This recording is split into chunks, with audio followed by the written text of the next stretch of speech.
Selamat malam teman-teman, kembali lagi. Jadi ini adalah video lanjutan dari video sebelumnya, di mana akan bercerita tentang hal apa saja yang saya dapatkan selama kuliah. Oke, langsung saja kita mulai. Sebelumnya aku mau berterima kasih sama orang tua dan kakakku semua yang sudah membiayai kuliah dari awal masuk sampai mau selesai sampai pada saat ini. Pada Tuhan Yesus selalu. Oke, langsung to the point saja tanpa basa-basi. Hal pertama yang aku dapatkan selama kuliah adalah pola pikir yang berubah atau mindset atau cara berpikir. Sebelumnya aku hanya tinggal di Kalimantan saja, tapi puji Tuhan dapat kesempatan kuliah di Jogja. Lingkungan yang kondusif untuk belajar tentu memengaruhi pola pikir atau bagaimana cara aku berpikir. Baik itu dalam menyikapi suatu masalah, pentingnya menambah relasi seluas mungkin, prepare tentang masa depan, baik itu dari segi finansial, soft skill, hard skill. Semua hal ini aku dapatkan dan baru aku sadari saat kuliah. Nah, nanti kita bicarain khusus segi finansial di poin selanjutnya. Manusia itu kan aset paling terbesar yang dia miliki itu adalah pikiran. Oke, hal kedua yang aku dapatkan selama kuliah adalah pengalaman. Yups. Pengalaman ini sangat penting teman-teman. Kenapa sangat penting? Karena sebelumnya aku seperti katak dalam tempurung yang gak tahu apa-apa soal daerah luar selain Kalimantan. Itu juga menjadi alasan mengapa aku memilih pulau luar sebagai tempat menuntut ilmu. Pengalaman yang aku dapatkan banyak selama kuliah, walau harus terpotong masa COVID di semester 5, 6, dan 7, tapi it's okay lah. Berbicara pengalaman sendiri, aku sampai bergabung dengan salah satu komunitas lingkungan milik Jogja. Namanya adalah Kopi. Banyak ilmu lingkungan yang aku dapatkan di komunitas ini, baik dari internal dan eksternal.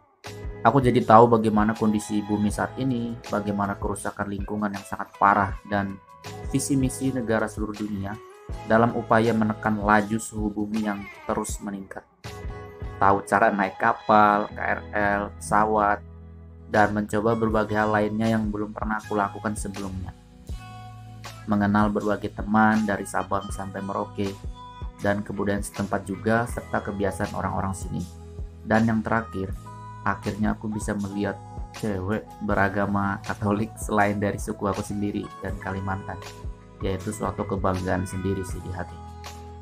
Ya pokoknya banyak banget pengalaman yang aku dapatkan yang gak bisa aku sebutkan satu persatu, tapi gambaran besarnya ya seperti yang aku jabarkan tadi. Hal ketiga yang aku dapatkan dari kuliah adalah ilmu. Jurusan yang aku ambil sendiri adalah Pendidikan Teknologi Informasi atau PTI. Syukurlah sesuai dengan perkembangan zaman yang terus berkembang pesat bersama teknologi.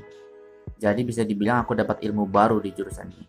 Belajar apa itu algoritma, bahasa pemrograman, membuat website, learning, jaringan, dan yang terakhir adalah membuat aplikasi. Nah, aku lebih suka buat aplikasi daripada website. Menurut aku lebih mudah pakai bahasa Java. Sampai hari ini aku masih nggak nyangka aja aku bisa buat aplikasi gitu.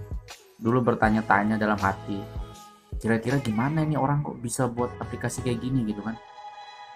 Dan puji Tuhan sekarang sudah bisa buat sendiri, meski masih ada beberapa yang pakai tutor dari YouTube dan belajar-belajar. Ya itu tadi, karena kita masih belajar, jadi is okay lah.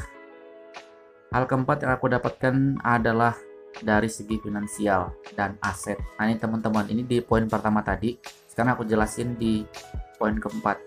Oke, nah tentang hal ini aku tuh baru tahu atau baru berani terjun itu tahun 2021, dimana aku berani untuk terjun ke dunia investasi teman-teman.